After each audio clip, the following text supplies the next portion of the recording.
Aston Villa did not lack finishing tonight, they lacked ideas, and that distinction matters far more than anyone at the club wants to admit. Core analysis.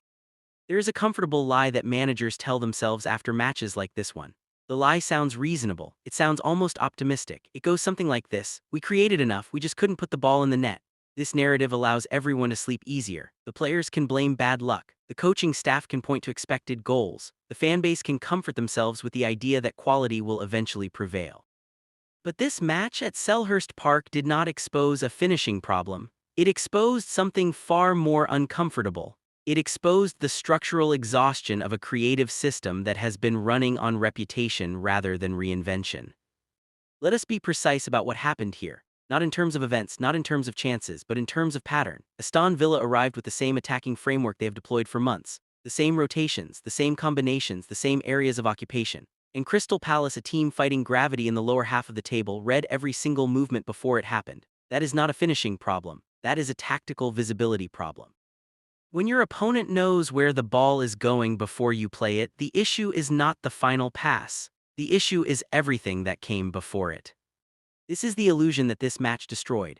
The illusion that Aston Villa's attacking model is fundamentally sound and simply requires better execution on the night.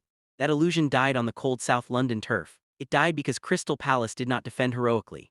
They did not throw bodies in front of shots in desperate last-ditch fashion. They simply stood in the correct positions. They trusted their structure. They waited for Villa to do what Villa always do, and Villa obliged them. Every single time. Consider what this reveals about the evolution of defensive coaching in modern football. 5 years ago, a team like Crystal Palace would have been overwhelmed by the movement patterns that Aston Villa deploy. The fluidity, the positional rotations, the interchangeability between attacking midfielders and wide forwards. This used to be enough. This used to create confusion. This used to generate space. But defensive systems have adapted. They have absorbed the lessons of positional play. They have learned to defend space rather than players. They have learned to stay patient rather than chase shadows. And when you are a team whose entire attacking identity is built on creating confusion through movement, what happens when your movement no longer confuses anyone? This is where Aston Villa find themselves, not in crisis, something worse, in stagnation. The creative engine that powered their rise has become predictable through repetition. Opposition analysts have had months to study the combinations, months to identify the triggers, months to prepare countermeasures, and Villa have offered them nothing new to solve. The same overlapping runs from fullbacks, the same diagonal passes into the half spaces, the same late arrivals into the penalty area. Crystal Palace knew the choreography by heart. They were not guessing, they were anticipating. There is a canyon of difference between those two things. Now the convenient response to this analysis is to blame individual players, to suggest that this particular forward was having an off night, that this particular midfielder was not quite sharp enough. This is the refuge of those who do not wish to examine systemic issues, because blaming individuals preserves the system. It allows the coaching staff to believe that the method is correct and only the messengers have failed. But when a team produces the same sterile attacking display against multiple defensive setups over multiple matches, the common denominator is not the players. The common denominator is the approach. Let us examine the psychological dimension of this, because there is a creeping awareness within any squad when their attacking patterns stop working. Players begin to feel it before they can articulate it. They sense that opponents are not surprised anymore. They notice that the spaces they expect to find are already occupied. They recognize that their timing is correct, but the ball does not arrive because the passing lane was closed before the thought even formed. This creates a subtle but corrosive anxiety. Players start to rush, they start to force, they start to attempt the spectacular because the simple is no longer available, and this anxiety compounds, it feeds itself, it transforms a tactically predictable team into a mentally fragile one. Aston Villa showed glimpses of this anxiety tonight. Not in obvious ways, not through dramatic errors or visible frustration, but through hesitation, through the extra touch that allowed a defender to recover, through the safe pass backwards when the bold pass forward was required, through the collective drop in tempo whenever Palace regained their shape. This is what happens when a team loses faith in their system but has no alternative system to fall back on. They become conservative at precisely the moments when aggression is required. They become cautious when the situation demands courage.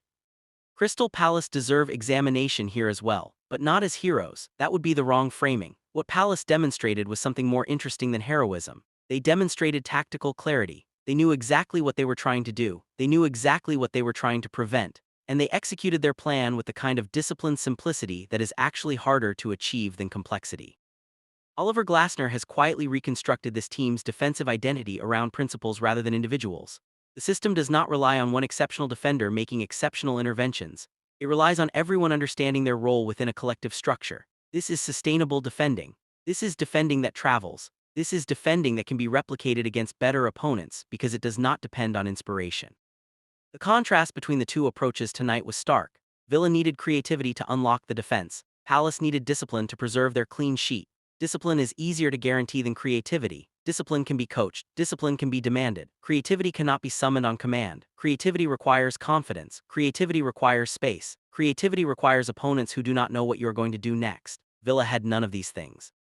And so they spent 90 minutes knocking on a door that was never going to open. There is a warning embedded in this result for clubs who believe they have found a sustainable attacking formula. The warning is simple: formulas have expiration dates. Football is an adaptive ecosystem. Every successful idea generates its own antibodies. Every innovative approach spawns counter-approaches. The teams that stay ahead are not the teams that perfect one method and repeat it. They are the teams that constantly evolve. They add new layers. They introduce new patterns. They keep opponents uncertain. Aston Villa have not done this. They have trusted their original formula for too long. And tonight, at Selhurst Park, they discovered what happens when an entire league has learned to read your handwriting. Some will point to injuries, some will point to fixture congestion, some will point to the difficulty of playing away in South London on a cold January evening. These are all real factors, but they are not the fundamental factor. The fundamental factor is that Aston Villa's attacking system has become a museum piece. It is admired for what it once achieved rather than feared for what it might do. Opposition managers no longer prepare for Villa with anxiety, they prepare with familiarity. They have seen this exhibition before. They know where everything is displayed. They know the exits. What makes this particularly significant is the timing within the season. This is January. The winter months are when pretenders separate from contenders. The Christmas fixtures are brutal. They expose depth, they expose fitness, but more than anything they expose tactical flexibility. The teams that emerge from this period with their ambitions intact are the teams that can win in different ways. The teams that can adapt mid-match when their primary approach fails. The teams that have a plan B that is genuinely different from plan A, not just plan A with slightly different personnel. Aston Villa do not have this flexibility. They have one mode, and that mode is now being defended successfully by teams with far inferior talent. The question that hangs over Villa after this result is not whether they can still achieve their objectives this season. It is whether they can evolve quickly enough to remain relevant. Because the league does not wait. The other teams do not pause their preparations while you figure out your solutions. Every week that passes without tactical reinvention is another week for opponents to sharpen their countermeasures. Another week for the defensive blueprint to circulate. Another week for Villa's attacking players to lose confidence in patterns that no longer produce results. Crystal Palace will take this point and view it as evidence that their defensive reconstruction is working. They will view it as proof of concept, and they would be correct to do so. But the larger story belongs to Aston Villa, because this was a match they were expected to win. This was a match they needed to win if their stated ambitions are to be taken seriously, and they could not find a way, not because they lacked quality, but because they lacked surprise.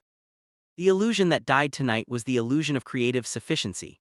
The belief that enough talent deployed within a known structure will eventually produce goals. This belief is false. Creativity requires novelty. It requires unpredictability. It requires opponents to guess rather than anticipate. Aston Villa have become a team that opponents no longer need to guess against. They have become transparent, and transparency is fatal in the final third.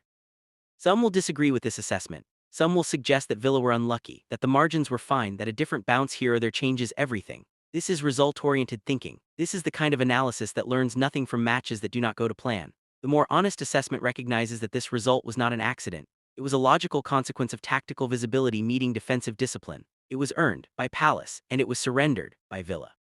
The next few weeks will reveal whether Aston Villa's coaching staff have the capacity for self-examination, whether they can look at tonight's evidence and acknowledge that evolution is required, not minor tweaks, not personnel changes, but genuine strategic reinvention, the kind of reinvention that makes opponents uncertain again, the kind that restores the element of surprise. The kind that gives their talented attackers space to be talented, rather than asking them to be magicians who can conjure something from nothing against defenses that know exactly what is coming. Football punishes repetition. This is one of its fundamental laws. The teams that forget this law are condemned to nights like tonight. Nights where nothing works, where every attack feels familiar, where every defensive block feels expected, where the final whistle brings relief rather than frustration because at least the inevitability has ended. Aston Villa had one of those nights, and until they acknowledge why, they will continue to have them. Final verdict. Aston Villa are no longer a team that opponents fear. They are a team that opponents prepare for, and in modern football there is no greater indictment than being fully understood.